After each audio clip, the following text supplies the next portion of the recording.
ninkani waa arijirihii bilyaneerka noqday. Cadowgiisu waa aabihii oo hooyadii kufsaday walaalkiina dilay. Yaraantiisii waxa uu ku soo koray nolol saboolnimo ah.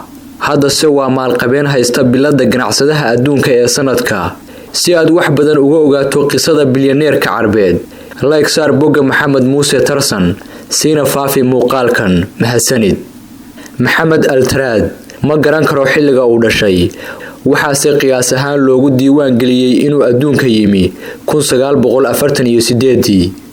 raacista ariga, waraabintooda toddobaadlaha ah, mayricista galabkii iyo soo hoynta habeenkii ayaa baylah ka dhigtay hooyadii oo ahayd haweeney carmal ah wiilna haysatay. qiyaastii 73 sannadood ka hor ayaan ka hadlaynaa. sheekadiisu waa mid qiiro leh, halka ay adiga sheeko cusub ku noqon karto. waxa uu ka dhashay reer Jeesa oo ku noolaa saxaraha Suuriya, gaar ahaan dhul lama degaan kharfa ah oo ay ka jirto nolol qalafsani. hooyadii iyo wiil la dhashay ayaa la noolaa awoowihii iyo ayeeyadii. waxay dhaqan jireen ido iyo riyo halab leh ama dhogortu ay ku badan tahay. hogaamiye qabiil oo jabhadeynaya ayaa waxa uu 2 jeer kufsaday hooyadii oo goor dayr ahayd kob ariga daajinaysay. taasi ayaana keentay inuu calool galo maalqabeenka aan ka hadlayno ee Maxamed Altraad. jabhadu waxay dileen walaalkii oo kuray ahaa, kaasi oo isku dayay inuu hooyadii cadowga ka difaaco. cadowga ugu weyn ee uu leeyahay waa aabihii oo xoog kaga dhalay hooyadii. mar walba oo uu soo gocdo dhibka aabihii u geystay hooyadii, ilmada ayuu ceshan kari waayaa, waxaana dhibaato ku haysa inaan hooyadii weli cadaalad helin. arrinta kale ee murugada leh ayaa ah inuusan arag hooyadii, maadaama ay umul raacday markii ay isaga dhashay. taasi oo keentay saboolnimo daba dheeraatay, daryeel la'aan iyo feker badan inuu ku qaato yaraantiisii. Maxamed Altraad waxa soo korisay ayeeyadii hooyadii dhashay oo sabool ahayd. waxa uu ku soo barbaaray caanaha laga maalo arigii uu raaci jiray. yaraantiisii kuma uusan qanacsanayn ku noolaanshaha miyiga, waxa uuna ku riyoon jiray daaraha dhaadheer ee magaalooyinka.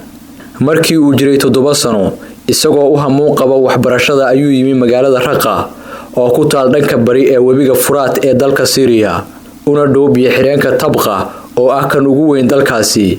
xiisaha uu qabay waxbarashada ayaa ku kalifay inuu daloolka derbiga kala socdo duruusta, wuxuuna maalin noloshiisa ka mid ahayd sabuuradaha ku sawiray duurjoogta qaarkood iyo qoraallo uusan fahmi karin, isagoo sidaasi ku bilaabay dugsiga quraanka iyo iskuulka. markii uu iskuulka dhameeyay, waxa uu ka mid noqday arday imtixaan ku soo baxay oo dalka Faransiiska loogu diray deeq waxbarasho, waxaana la damaanad qaaday waxbarashadiisa oo kaliya. ayeeyadii xilligaasi ma awoodin inay u dirto masruuf kaafin kara qof ku nool Faransiiska. waxa uuna Faransiiska tegay goor dambe oo fiida, gaar ahaan bishii November oo ay qabow tahay. isagoon aqoon luqadda Faransiiska inuu dalka la qabsado ayaa ku adkaatay sida uu sheegay. waxa uu waqti badan oo ka mid ahayd noloshiisii magaalada Montpellier ku qaatay qadoodi keenay inuu hal mar wax cuno 24 saac. shahaadada heerka koobaad ayuu ku diyaariyay cilmiga engineerinka, taasoo uu ka qaatay jaamacadda ugu faca weyn Yurub ee Montpellier, halka uu cilmiga sayniska kombiyuutarka ku diyaariyay shahaadada PhD-da. iyadoo aysan jirin cid kharash ku bixisa ayuu shaqo ka helay shirkadda shidaalka ee Abu Dhabi, taasi oo uu lacag badan ka kaydsaday.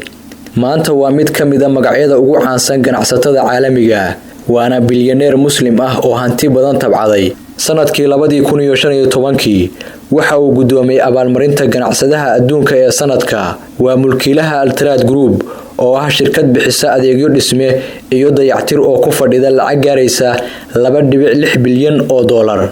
maalqabeenka Carbeed waxa uu sanadkii 2018 iibsaday kooxda ciyaaraha rugbiga ee Montpellier, taasi oo shirkadiisa Altraad ay ku maalgeliso lacag dhan 45 milyan oo dollar.